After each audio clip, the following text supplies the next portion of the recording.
achieve the same objects um, want immediately to just deny that a solution exists, especially if it's developed mathematically.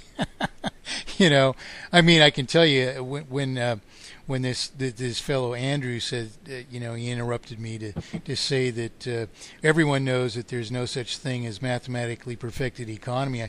I responded to this literally thousands and thousands of times over 43 years, and so I have a pet response, a standard response, and I said, do you mean to tell me that if inflation and deflation are defined respectively as increases or decreases in circulation per represented value, there is no solution for inflation and deflation?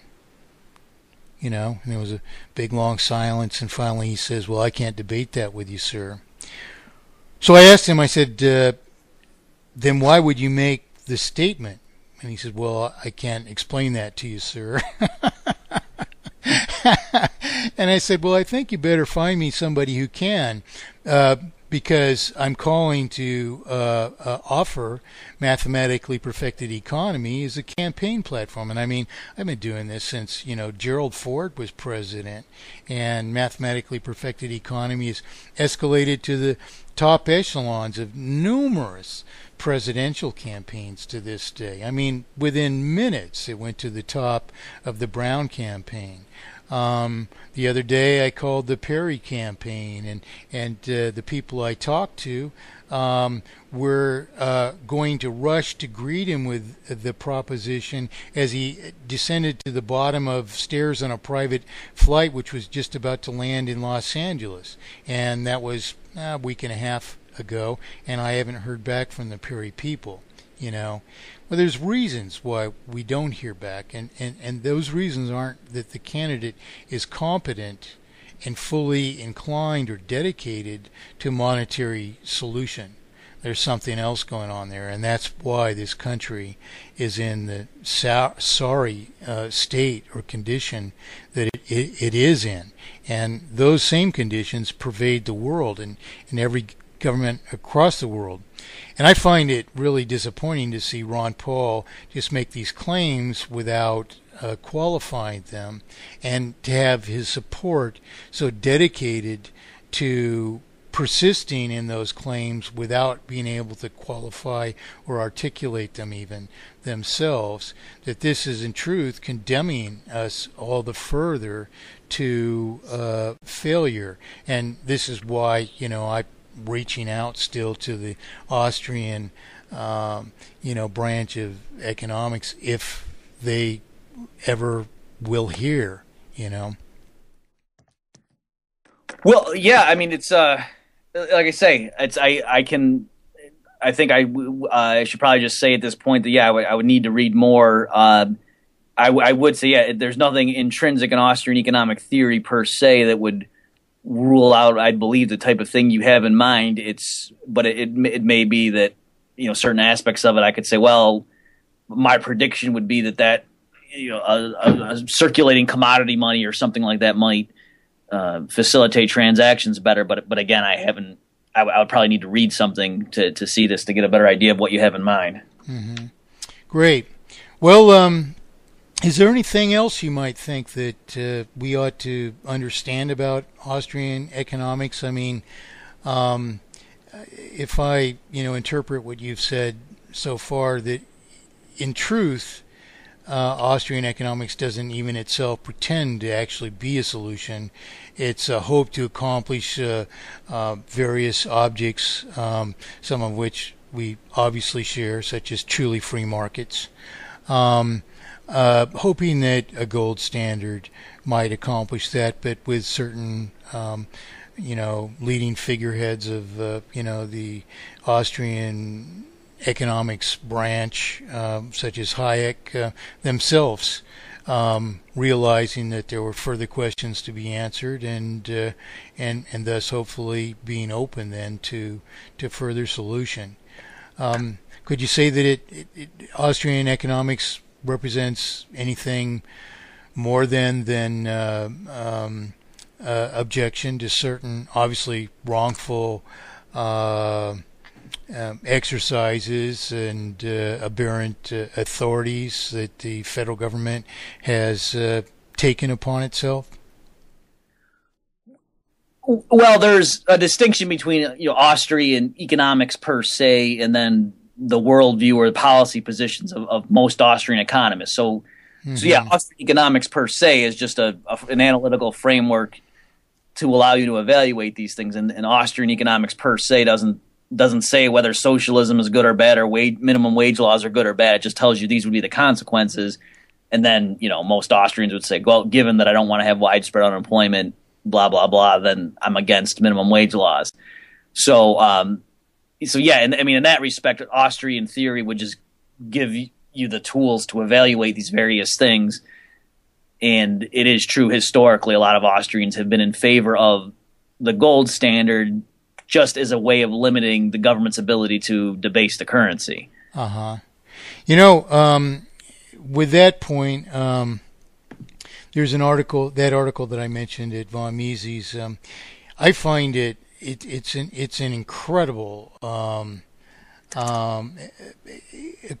incredibly awry in its claims, because Hayek is claiming that we'll only have an honest money when the power to create and regulate money is returned to private banks, where he just simply says it rightfully belongs. And yet, when he gave this presentation in 1977, that power belonged to private banks. And he's claiming that the government has no rightful authority, which I would agree with. But his only concept of privatization of the currency is to private banks, who aren't even the issuers of the promissory obligations. The people still are. And yet there's no consideration even that the people are in fact the issuers of the money. And so without even stating a governing principle which would succeed in achieving any object at all, he's claiming that the power doesn't belong in government, and that government is the fault of the incongruities that we experience, while in fact, at the very time the money was issued by a private central banking system. On the contrary, which is where he's advocating to return it. So to me, that's just an alarming disparity of facts, and I can't understand how that paper could survive in the Austrian community without someone saying, "Oh, wait a minute, he's saying the causes are over there, but they're actually where he's advocating to put them, and what's wrong with all this?" Yeah, I mean, I would probably need to go look at that one to see if I'm agreeing with you. I mean, I'm sure what he had in mind when he said return it to the private sectors, meaning to get the government out of it and not have the central bank being there as a lender of last resort and all those sorts of things. Unfortunately, I think we need to wrap this up because I have to go to my son's soccer game in a minute. All right. Well, I appreciate your time, Bob, and that's been very, very helpful. So I'm very pleased to hear you have an open mind and all that, and I'll thank you again, and hope your son does well in your soccer game. Thanks, Mike. Yeah, it was very interesting, and like I say, if you could point me to, I imagine this stuff is online somewhere. If I could read it and think about it, but on the fly here, I'm at a bit of a disadvantage. But you're right. I don't think there's anything in Austrian economics per se that rules out what you're talking about. Great. Well, I'll send you some links here in Skype chat here after we get off, and hopefully, we can have a further discussion down the road, and I can probably clear up those issues in actually just a few minutes. I just didn't intend to really talk about mathematically perfected economy as much as provide some credible person, to come forth, an opportunity to come forth and put Austrian economics in its proper light, which you've done an excellent job of, in my opinion, because you refrain from taking responsibility for everyone's opinions, and you describe the disparities between individual Austrians and so on and so forth, which we all should be grateful gratified to you for. Thank you very much. Wow. An analytical framework for evaluating all these things. What an incredible visit. I'm so grateful to have had this discussion with Robert Murphy of vonmises.org. I think I can only, I can't help but say how incredibly a different world we would have if all those who purport to advocate Austrian economics held to that principle of evaluating all things, which of course implies evaluation in a credible manner. Eventually, we would expect that this would lead to either disagreement or agreement over a proposition allowing the needs of the people to dictate the circulation, which isn't just a far-reaching concept. It's a fact which has to be sustained in order to maintain representations of our production. To fail to do this denies us representations of our production and thus imposes injustices upon us. And of course, I've explained this again and again in my example of 1,000 people in a circle who are every period of time, whatever the period is, produce $10 worth of work and turn to the person on their left and give their $10 for that person's production. So, of course, the person on your right is giving you the $10 for your production, and so we can convey a trade only by the fact that we have representation of all production.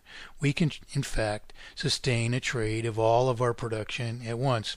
And of course, I provided this explanation long ago in responding to, in fact, it was, I think, an Austrian proposition that the purported velocity of money needed to increase. And I explained that velocity wasn't the matter at all, that it was a denial of representation which impeded trade. Wherever a volume of money exists to represent our production, that is, therefore, it would exist in our possession, trade is always immediately possible. Just trade with our giving up our production or representation of our production for the production of others. So in truth, when we resolve the volume issue, there is no velocity issue whatsoever.